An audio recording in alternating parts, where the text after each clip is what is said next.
ಗಾನಕೋಗಿಲೆ ಸ್ವರ ಸಾಮ್ರಾಜ್ಞಿ ಎಸ್ ಜಾನಕಿ ಇನ್ನು ನೆನಪು ಮಾತ್ರ. ಅವರ ಅಂತಿಮ ದರ್ಶನಕ್ಕೆ ಸಕಲ ಸಿದ್ಧತೆಗಳಾಗಿವೆ. ಮೈಸೂರಿನ ಮಹಾರಾಜ ಮೈದಾನದಲ್ಲಿ ತಯಾರಿ ಕೂಡ ಆಗಿರುವಂಥದ್ದು. ಸದ್ಯಕ್ಕೆ ಬೋಗಾದಿಯಲ್ಲಿರುವಂತಹ ಅವರ ಆಪ್ತರ ನಿವಾಸ ಏನಿದೆ ಅಲ್ಲೇ ಅವರ ಪಾರ್ಥಿವವನ್ನು ಇರಿಸಲಾಗಿರುವಂಥದ್ದು. 8 ಗಂಟೆಯವರೆಗೂ ಕೂಡ ಅಲ್ಲಿರುತ್ತೆ. ನಂತರ ಮೈಸೂರಿನ ಮಹಾರಾಜ ಮೈದಾನದಲ್ಲಿ ಅವರ ಅಂತಿಮ ದರ್ಶನವನ್ನು ಪಡೆಯುವುದಕ್ಕೆ ಸಕಲ ಸಿದ್ಧತೆಗಳನ್ನು ಮಾಡಿಕೊಳ್ಳಲಾಗಿದೆ. ಈಗಾಗಲೇ ಪೊಲೀಸ್ ಬಂದೋಬಸ್ತ್ ಕೈಗೊಳ್ಳಲಾಗಿದೆ. ಸರ್ಕಾರಿ ಗೌರವದೊಂದಿಗೆ ಅಂತಿಮ ಸಂಸ್ಕಾರವನ್ನು ನೆರವೇರಿಸುವುದಕ್ಕೆ ಎಲ್ಲ ವ್ಯವಸ್ಥೆಗಳನ್ನು ಕೂಡ ಮಾಡಿಕೊಳ್ಳಲಾಗ್ತಾ ಇದೆ. Hotel Management with AI. Join IIHM, International Institute of Hotel Management.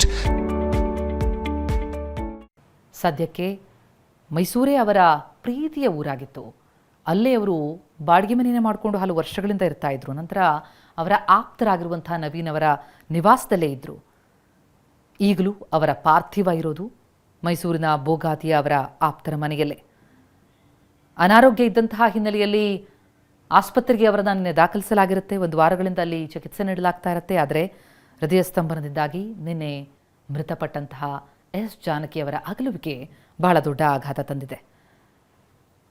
1938 April 23 Andhra ಪ್ರದೇಶದ ಗುಂಟೂರಿನಲ್ಲಿ ಜನಿಸಿದಂತಹ ಎಸ್ ಜಾನಕಿಯವರು ಕನ್ನಡದಲ್ಲಿ ಅಸಂಖ್ಯ ಗೀತೆಗಳನ್ನು ಹಾಡುವ ಮೂಲಕ ಕನ್ನಡದವರೇ ಆಗಿದ್ದರು.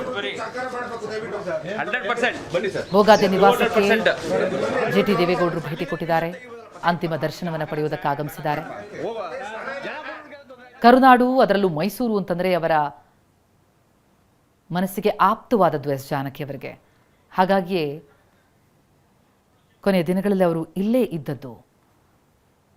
ಜಿಟಿಡಿ ಭೇಟಿ ಕೊಟ್ಟು ಅಂತಿಮ ದರ್ಶನವನ್ನು ಪಡಿತಾ ಇದ್ದಾರೆ. 3ನೇ ವಯಸ್ಸಿನಲ್ಲಿ ಸಂಗೀತದ ಬಗ್ಗೆ ಅಪಾರವಾದಂತಹ ಆಸಕ್ತಿ ಮತ್ತು ಒಂದು ನಂಟು ಎಸ್ ಜಾನಕಿಯವರಿಗೆ ಬೆಸೆದುಕೊಳ್ಳುತ್ತೆ. ಆದರೆ ಆ ನಂತರ ಅವರ ಜರ್ನಿ ಸಂಗೀತದಿಂದ ಸಿನಿ ಚಿತ್ರರಂಗದತ್ತ ಸೆಳೆಕೊಂಡು ಬಂದಿದ್ದು. ದಕ್ಷಿಣ ಭಾರತದ ಗಾನಕೋಗಿಲೆಯಾಗಿ ಅವರು ಹೊರಹೊಮ್ಮಿದ್ದು 6 ದಶಕಗಳ ಕಾಲ ಕನ್ನಡದಲ್ಲಿ 10,000ಕ್ಕೂ ಅಧಿಕ ಗೀತೆಗಳನ್ನು ಹಾಡಿ ಒಟ್ಟಾರೆ 47,000ಕ್ಕೂ ಅಧಿಕ ಗೀತೆಗಳಿಗೆ ಧ್ವನಿಯಾದಂಥವರು. ಬೇರೆ ಬೇರೆ ಭಾಷೆಗಳಲ್ಲಿ ಹಾಡಿದ್ರು, ಬೇರೆ ನಾಡಿನಿಂದ ಬಂದಿದ್ರು, ಕರುನಾಡಿನವರೇ ಆಗಿದ್ರು. ಅವರ ಗೀತೆಯ ಮೂಲಕ, ಅವರ ನಂಟಿನ ಮೂಲಕ ಅವರ ಹೃದಯ ಬಡಿತ ಇದ್ದದ್ದು ಕೂಡ ಕರುನಾಡಿಗೆ.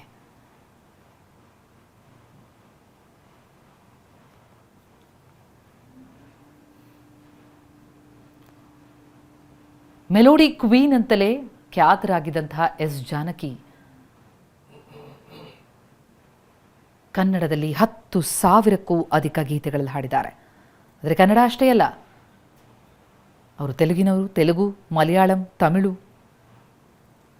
ದಕ್ಷಿಣದ ಎಲ್ಲ ಭಾಷೆಗಳಷ್ಟೇ ಅಲ್ಲ, ಹಿಂದಿ, ಬಂಗಾಳಿ, ಒರಿಯಾ, ಇಂಗ್ಲಿಷ್, ಸಂಸ್ಕೃತ, ಅಸ್ಸಾಮಿ, ಸಿಂಧಿ, ಕೊಂಕಣಿ, ಜರ್ಮನ್ ಸೇರಿದಂತೆ ಹತ್ತಿರ 20ಕ್ಕೂ ಅಧಿಕ ಭಾಷೆಗಳಲ್ಲಿ ಹಾಡಿ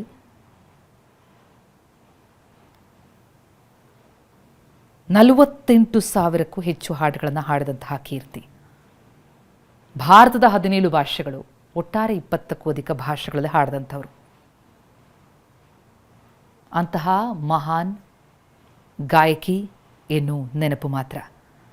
ಮೈಸೂರಿನ ಮಾನಸ ಗಂಗೋತ್ರಿ ಆವರಣದ ಒಂದು ಸಭೆ, ಅಲ್ಲಿ ಕಾರ್ಯಕ್ರಮ, ಅಲ್ಲೇ 2017 ಅಕ್ಟೋಬರ್ 28 ಅವತ್ತು ಅವರು ಮೈಸೂರಿನಲ್ಲೇ ಮ್ಯೂಸಿಕಲ್ ನೈಟ್ ನಡೆಸ್ಕೊಳ್ಳೋ ಮೂಲಕ ತಮ್ಮ ಸಾರ್ವಜನಿಕ ಗಾಯನಕ್ಕೆ ಅಧಿಕೃತವಾಗಿ ವಿದಾಯ ಘೋಷಿಸಿದರು. ಅವರ ಬದುಕಿಗೂ ವಿದಾಯ ಅವರು ಘೋಷಿಸಿದ್ದು ಅದೇ ಮೈಸೂರಿನಲ್ಲೇ.